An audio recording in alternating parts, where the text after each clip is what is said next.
Et on se retrouve aujourd'hui sur le BTC face au dollar qui est extrêmement boule malgré la légère correction qu'il connaît actuellement. On va encore une fois et toujours voir le BTC qui monte, voir une opportunité d'achat également pour le trading pour monter aux 25 000, 27 000 dollars, vous le savez. Également, durant cette vidéo, je vais faire un travail assez particulier, c'est-à-dire que je le fais rarement parce que ça crame mon cerveau et mes petits neurones. Mais clairement, on va faire un travail en quart d'heure. Donc pour ceux qui veulent vraiment en fait voir de temps en temps un peu de quart d'heure, et bien ça sera également votre journée. En plus de cela, avant de commencer tout de même l'analyse, je rappelle pour les nouveaux sur la chaîne, parce qu'il y a beaucoup de nouveaux sur la chaîne, étant donné qu'on est de nouveau 20 000 plus, et bien tout simplement, je rappelle, on est dans ce plan élaboré depuis fort longtemps, c'est-à-dire que grossièrement, ce que vous voyez à l'écran, tous les mouvements du BTC ont été vus à l'avance, fort longtemps à l'avance. Et donc, pour donner un exemple, on repart le 16 novembre d'année 2020, donc il y a plus de un mois, on a vu bien tout ce qui s'est passé. Grossièrement, on voyait l'extraction à ce moment-là, d'ailleurs de la vidéo, on était à 16 744 dollars, on voyait l'extraction vers le haut pour aller rechercher les 16 600, 16 900 dollars, trouver une zone de résistance, shorter le marché, oui ou non, peu importe, mais en tout cas le marché qui baisse, retrouver un niveau de support au 23,6% de Fibonacci, zone d'achat et extraction vers le haut pour enfin casser la TH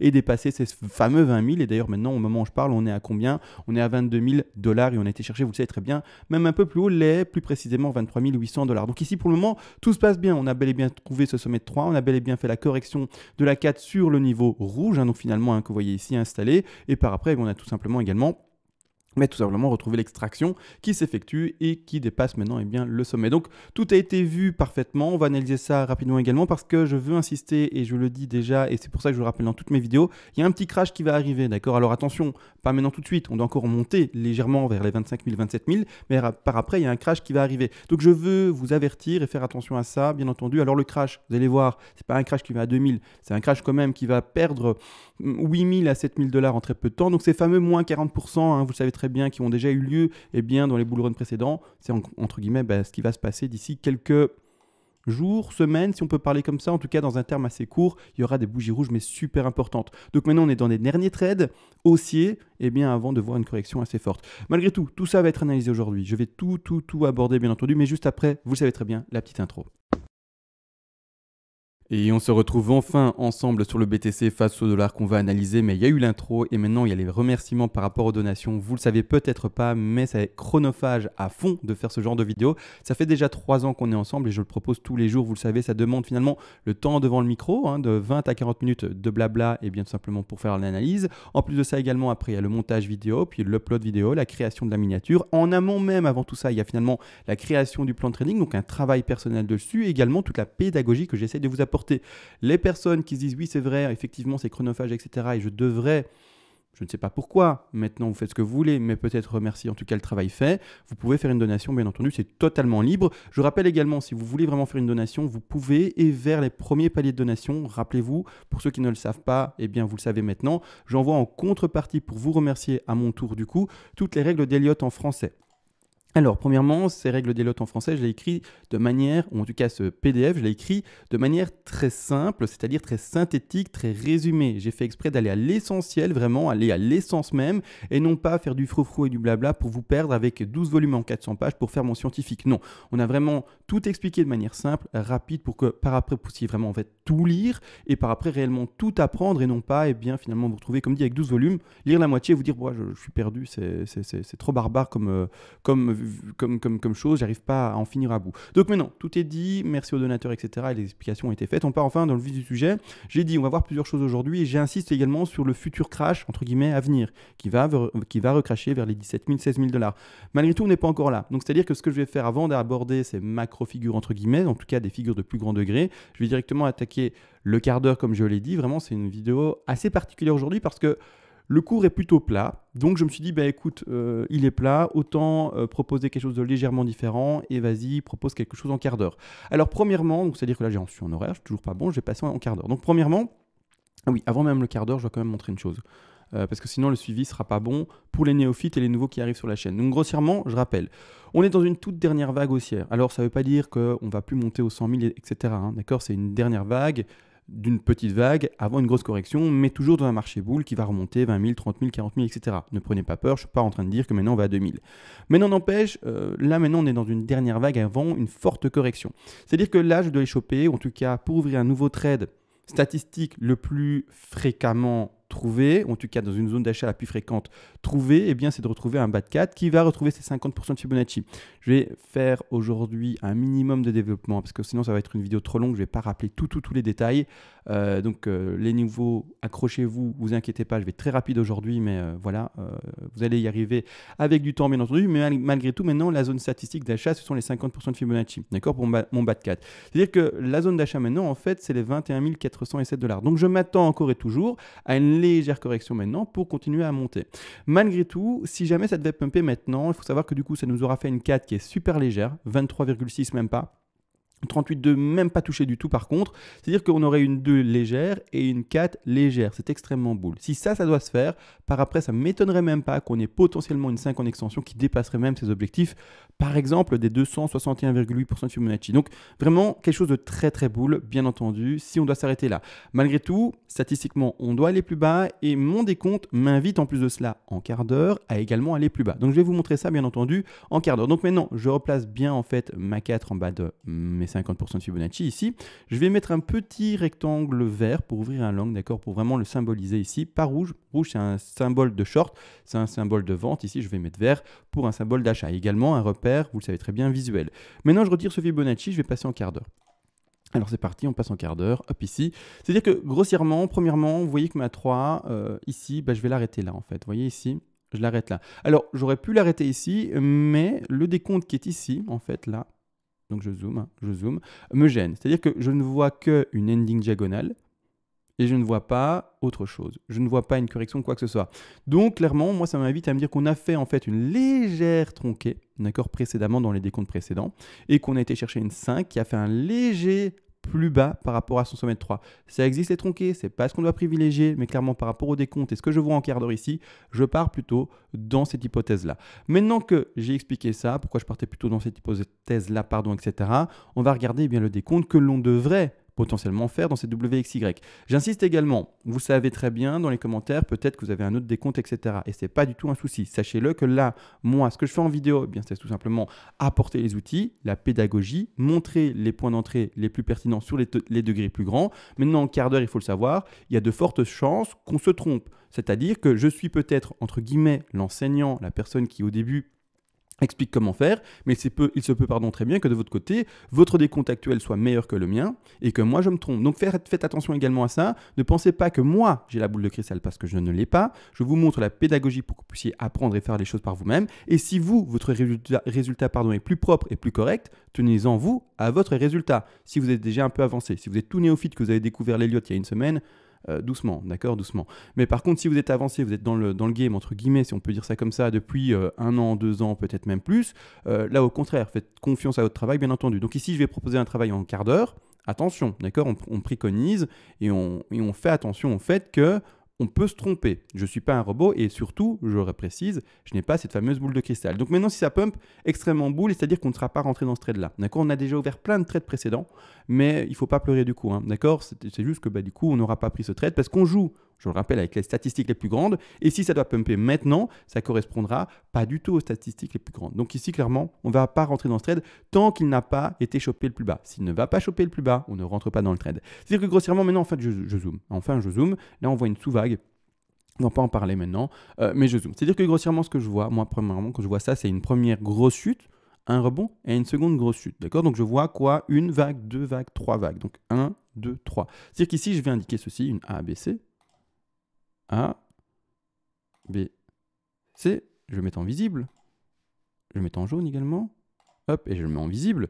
A, B, C, je vais mettre un degré sympathique, comme ça on peut le lire également, une A, B, C, d'accord, début de A, B, C. C'est-à-dire qu'une A, B, C, c'est normalement soit le début d'une WXY, soit le début d'un triangle, soit le début également d'une flat. Pour le moment, le retracement a été extrêmement faible, c'est-à-dire que le plus haut ici, quand on prend notre Fibonacci de ceci, je vais retirer quelques vagues, excusez-moi, parce qu'il y a trop de choses. Hop, hop, et la 4 ici, je la mets en plus léger. Voilà. C'est-à-dire que grossièrement, le retracement qu'il y a eu là, par rapport au plus bas ici de l'AC, d'accord, qu'on regarde par rapport à la première vague ici baissière, a été extrêmement faible. Il faut savoir qu'il faut aller chercher au moins les 90 pour partir dans une flat. Un triangle, c'est tout à fait possible. Bien entendu, on ne le met pas de côté. Maintenant, vu en fait le fait qu'on devrait aller statistiquement aller chercher plus bas, je vais plutôt favoriser d'autres figures. Donc, c'est-à-dire qu'on peut être dans un triangle. Si c'est un triangle, bah, tant mieux. Voilà, ceux qui ont vu le triangle, qui veulent jouer de triangle, bah, pourquoi pas, il n'y a pas de problème avec ça. Mais pour ma part, je joue toutes les statistiques, donc je vais privilégier une WXY qui irait, encore une fois, bien creuser vers le bas. Si on fait un triangle, c'est autre chose, d'accord? C'est des décomptes également qui peuvent, au début, commencer comme une WXY. Mais du coup, ça consolide à l'horizontale et ça ne va pas chercher un peu plus bas. Mais ça, c'est du technique et c'est pas très important, bien entendu. Ce qui nous intéresse du coup, en fait, c'est de voir que du coup, je pars dans une WXY. Donc, qu'est-ce que je fais? Je commence la première vague par une W. Une W. Alors, elle se voit pas. Hop, hop. Et je la mets en visible du coup. C'est horrible, hein, ça, quand parfois on doit vite remettre les choses. Je l'avais mis en mineur, je le mets comme ça. Voilà, super. Hop, X. C'est-à-dire que grossièrement, comme le retracement a été faible, hein, on a été chercher combien? On a été chercher 61,8 un peu plus, on n'a pas été du tout chercher les 90, on paraît bien comme dit, et bien plutôt dans une WXY. C'est-à-dire que grossièrement maintenant, ce qu'il me faudra parvenir à décompter, et ce que l'on espère du coup à partir de maintenant voir, c'est un moment où on commence à breaker cette petite tendance haussière qu'on est en train de dessiner. Alors en time frame quart d'heure, hein, je dis une tendance haussière, encore une fois on se comprend bien, c'est tout minuscule, microscopique. Mais c'est-à-dire que cette affaire-là, on aimerait à un moment qu'elle break, qu'elle monte ou pas plus, c'est pas important ça, étant donné que là on n'est pas en trade, on temporise pour ce prochain trade. Hein. Là, moi, vous le savez très bien, je montre plein de trades, mais je ne suis pas dans tous les trades, etc.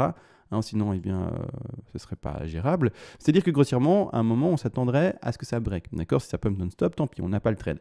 Mais c'est-à-dire que ce que moi, je vois ici, c'est ceci plutôt, une ABC, d'accord? ABC, que je mets du coup en visible également, ABC, avec, attention ici, une possible flat, d'accord? Donc c'est-à-dire que je commencerai 1, 2, 3, 4, 5, je terminerai ici tout simplement la baisse en A, par après un rebond de B, qui peut se faire également, sauf que là, moi, comme je descends en 5 vagues, on partirait dans une zigzag et non pas dans une flat, mais c'est-à-dire que grossièrement, elle ne pourra pas, en tout cas ce rebond-là, dépasser ici les 90.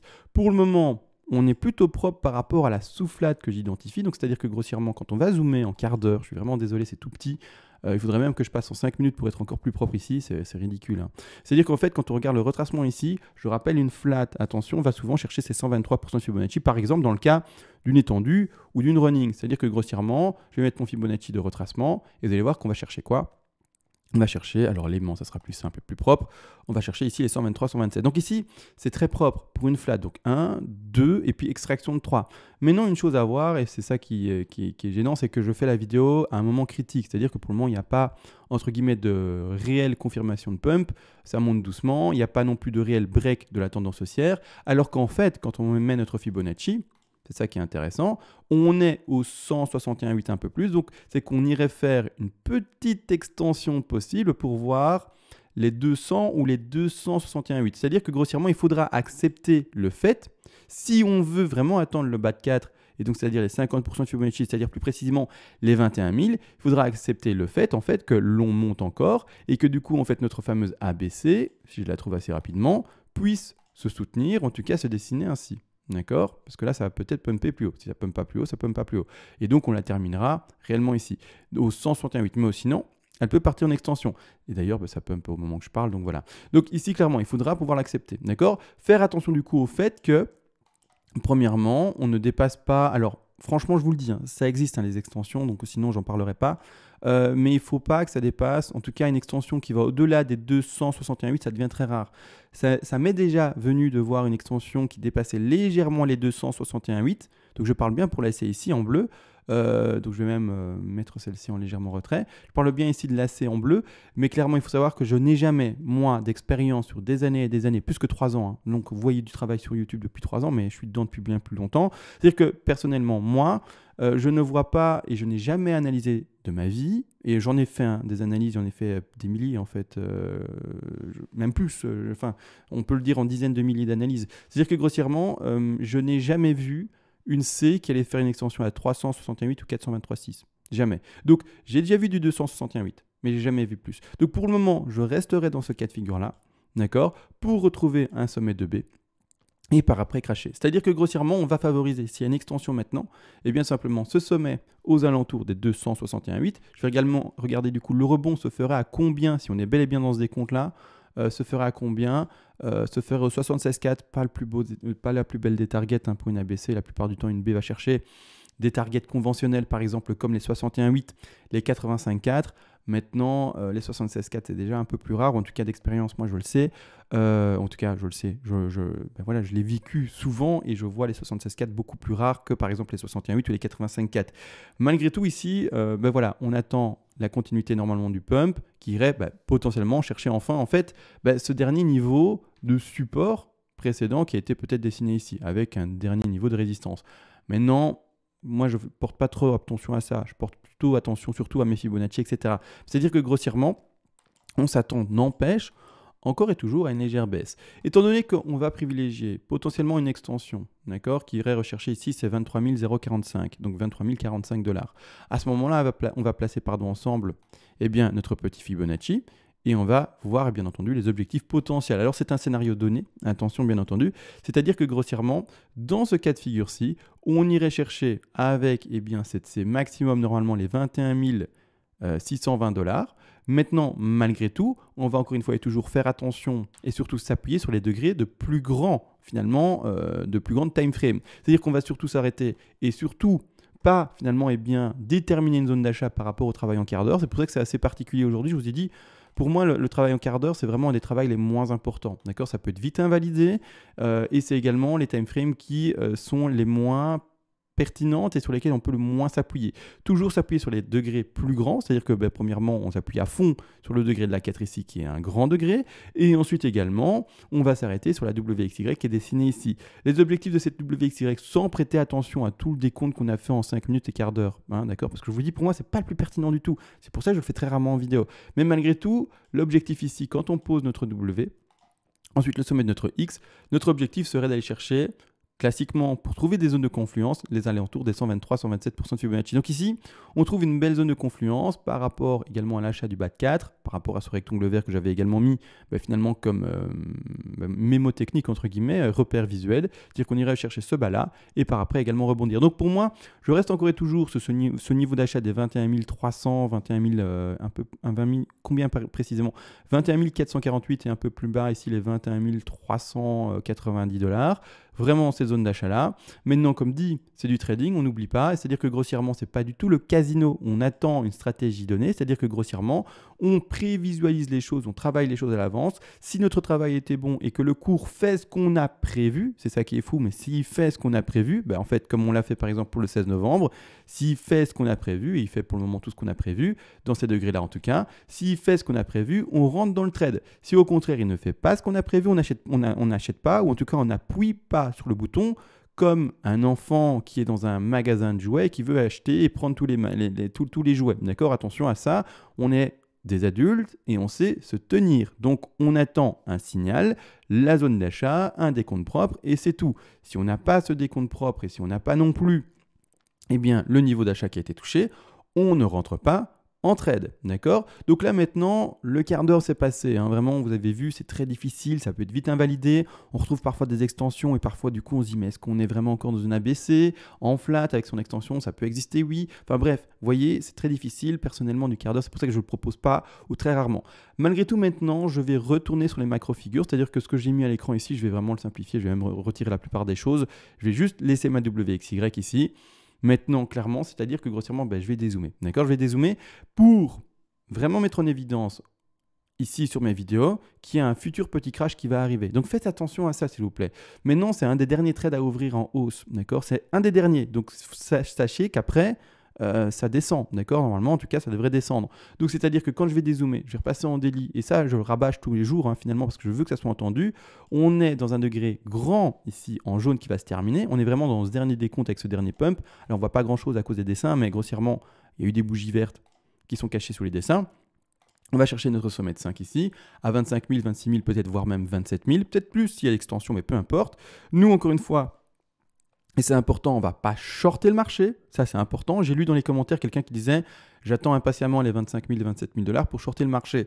Tu fais ce que tu veux, d'accord? Tu es adulte, fais ce que tu veux. Je préconise dans un marché qui est aussi boule que ce que l'on connaît aujourd'hui, de laisser se faire les bougies rouges, d'attendre les zones d'achat qu'elles vont aller toucher si elles les touchent et d'ouvrir des longues parce qu'on aura plus de chances dans un marché qui est boule d'avoir des tendances assez longues et bien finalement dans le vert. Alors qu'au contraire, on a des tendances plutôt courtes qui se retrouveront dans le rouge. Maintenant, si tu veux jouer un flash crash, il n'y a pas de problème, mais c'est que tu, de ton côté, as un certain bagage, une certaine expérience, et du coup, tu prends cette liberté. Je prends toutes mes précautions par rapport à cela si tu n'es pas quelqu'un qui a bien de l'expérience et du bagage. D'accord? C'est très important. Ne shortez pas le marché si vous n'êtes pas un trader, entre guillemets, mais qui a de la bouteille. Si vous êtes tout nouveau et vous dites « Ouais, super, je vais shorter le marché là », non, faites pas ça, c'est la plus mauvaise des idées. Vous n'avez peut-être pas bien géré votre risk management, pas bien géré votre stop, pas bien géré vos TP, pas bien géré ci, ça.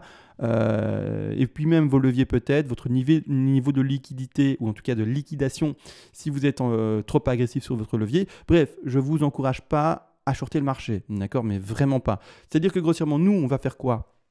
On va juste attendre, regarder le graphique et quand on aura une bougie rouge, là, on achètera. Donc, grossièrement, je vais la symboliser ici. Imaginez, hop, quand on aura une bougie rouge, ah bah, du coup, je ne peux pas.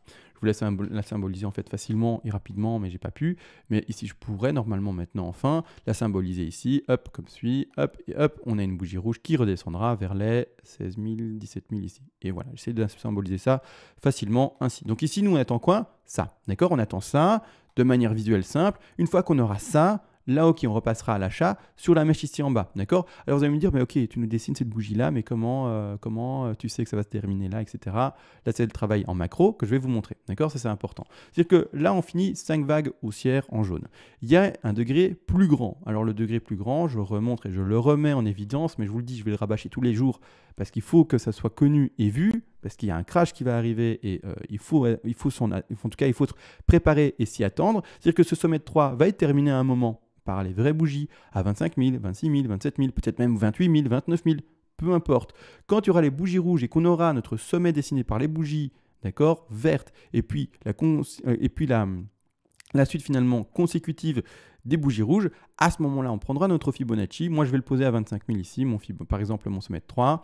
Et ensuite, qu'est-ce qu'on fera? On ira par rapport... Je remets un grand écran. On ira par rapport à notre sommet de 3. On ira bien entendu au bas de la 2 extrême. Donc ici, fin de figure de notre 2 et non pas profondeur de figure. Et on ira placer notre objectif d'achat aux 50% de Fibonacci. C'est-à-dire ici, comme vous le voyez, aux alentours des 16 947 $. Niveau d'achat, on ouvrira un trade là. En tout cas, c'est ce qu'on fera. En tout cas, quand ça va se passer, c'est ce que je dirais. On ouvre un trade là, je mettrai le stop loss à quelques pourcentages en dessous, même pas 2, 3, 4% en dessous.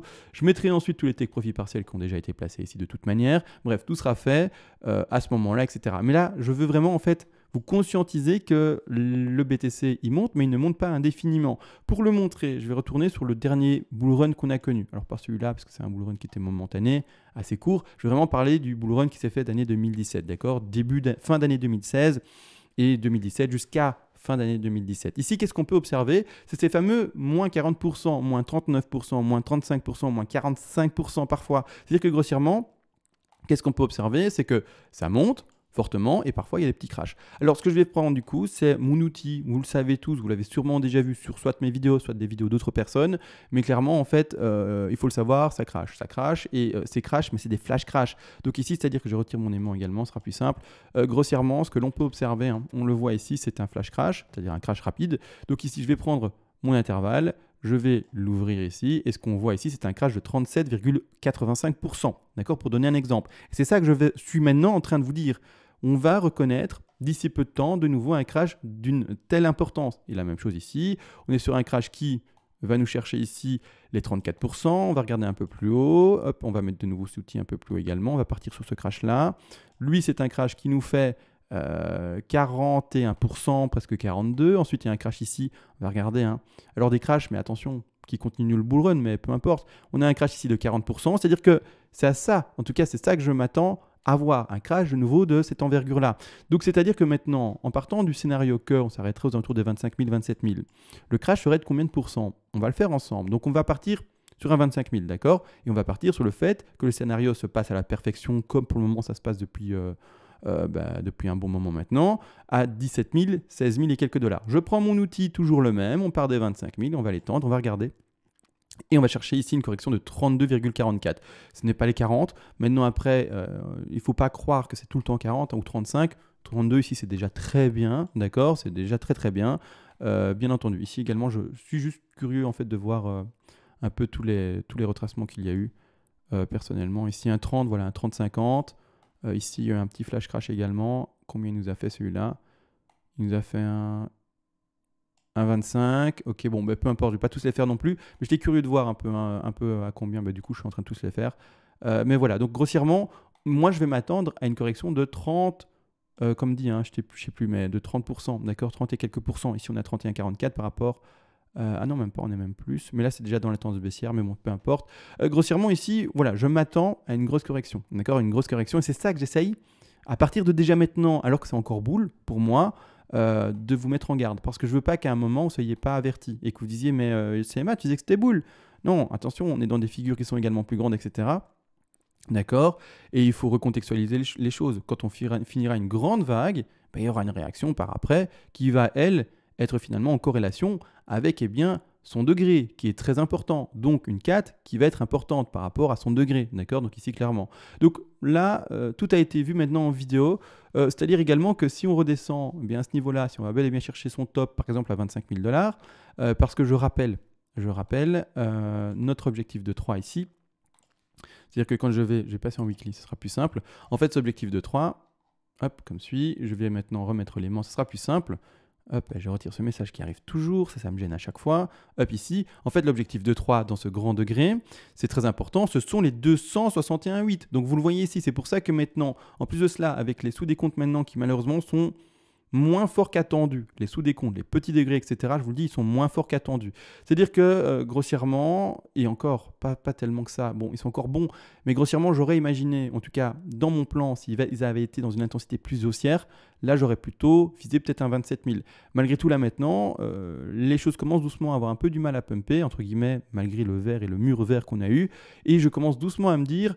Mais réappuie-toi comme tu le fais toujours sur les plus grands degrés et favorise en fait les 25 108 $. D'accord? Donc là maintenant, c'est pour ça que je vous le dis, je vais m'appuyer à fond sur les grands degrés. Également une chose, j'ai lu dans les commentaires, CMA, je dois mettre quel take profit partiel pour ma part. C'est-à-dire que tu donnes plein de TP selon plein de trades, mais moi je mets lesquels? Tu dois mettre les TP qui correspondent par rapport à ton degré. Si tu rentres dans un degré en quart d'heure, tu auras des petits TP, entre guillemets également, qui vont monter, mais ne seront pas les mêmes de la personne qui est rentrée dans le degré blanc, c'est-à-dire qui est rentrée en trade à 10 000 ou à 15 000 $, ou à 12 000 $. Ce n'est pas non plus le même trade des personnes qui sont rentrées à 14 000 $, non plus pas le même trade des personnes qui sont rentrées à 16 400 $, et des choses comme ça, d'accord? Donc attention à ça. Au moment où, par exemple, tu as vu l'élaboration du trade en vidéo, les TP que je donne en vidéo selon le degré travaillé, mais ne sont pas à changer normalement. D'accord? Après, à toi de réadapter s'il y a des choses à réadapter par rapport aux cours qui se sont passés depuis. Ici, il doit y avoir une correction, mais normalement, tu dois privilégier les TP par rapport au degré donné. D'accord? Donc ici, par exemple, les TP à droite peuvent correspondre, donc ici, c'est les TP qui vont correspondre par rapport à cette grande 5-là, peuvent correspondre pour ceux qui sont rentrés aux alentours des 12 000 $, 10 000 $. Maintenant, ceux qui rentrent plus tardivement, en fait, le problème, c'est que votre point d'entrée, par exemple, c'est fait à, disons, peu importe, c'est fait à, je ne sais pas, on va dire à 18 000 $. La personne, comment est-ce qu'elle va tenir ce trade, étant donné que son point de rentrée est à 18 000 $ et que surtout, on va peut-être aller rechercher les 17 000, 16 000. Donc, on va en dessous et donc elle ne peut pas, en fait, prendre ces TP-là comme objectif pour son trade. Donc, il faudra qu'à un moment, elle clôture son trade, etc. avec son stop. Donc, c'est toute une question de contexte. Quand est-ce que tu as ouvert ton trade? Où est ton stop? Où est ton point d'entrée? Certains TP ne vont pas pouvoir être finalement atteignables pour toi parce que tu joues un degré avec des TP qui sont vraiment trop hauts, parce qu'à un moment, on va corriger et reprendre les stop-loss des personnes. Donc, c'est pour ça également le jeu du stop, bien entendu, vous savez, il y a la fameuse, en tout cas les fameuses chasses au stop, c'est pour que tout le monde, grossièrement, ne puisse pas rester indéfiniment dans un trade, qu'on ne voit pas que du vert. De toute façon, c'est même pas ça. Il y a également, de toute façon, l'offre et la demande. Et donc, finalement, également, il y a la loi de... il n'y a jamais que des acheteurs dans un marché. Il y a également des vendeurs. C'est tout à fait normal. Mais donc, attention à ça. Les TP que vous prenez, c'est selon votre degré. Donc, c'est-à-dire, en fait, selon le jour où j'ai analysé la vidéo et j'ai mis les TP, vous gardez cela si vous avez pris le trade qui avait été donné en vidéo. Maintenant, vous voyez plein d'autres trades vus, mais ça, c'est encore une fois un autre. Et donc, un autre contexte, un autre stop-loss, un autre point d'entrée. Et pas la même chose. Donc, pas le même risque management et pas le même développement du trade. Donc, faites attention à ça également. Maintenant, tout a été dit réellement. Je trouve qu'aujourd'hui, j'étais encore une fois très déconstruit dans mes explications. Malgré tout, vous le savez, et je le rappelle, je ne suis pas un orateur pro. Voilà, hein, moi j'aime bien les chiffres, j'aime bien en tout cas analyser, j'aime bien ça. Maintenant, si j'avais pu être un orateur pro comme je ne sais pas qui, quel animateur parle super bien, peu importe. Mais en tout cas, j'aurais aimé l'être, mais ce n'est pas le cas. Il faut faire également avec ses défauts et j'accepte amplement mes défauts. Sur ce, tout a été dit. Fini la logorée parce que là, je pars en logorée à la fin. J'ai pas envie de blablater 10 ans non plus. Je vous laisse, je vous libère. Bon trade à vous. Bonne temporisation à tous, bien entendu. Hein, d'accord, on fait attention à ça. On ne se précipite pas sur le trade parce qu'on est émotionnel. On attend une phase statistique trouvée et non pas j'achète parce que c'est vert ou je vends parce que c'est rouge, d'accord? C'est la meilleure, en tout cas la meilleure façon de se faire avoir au piège. Donc maintenant tout est dit, je vous laisse, une bonne soirée à tous et on se voit, j'ose espérer, à demain. Ciao.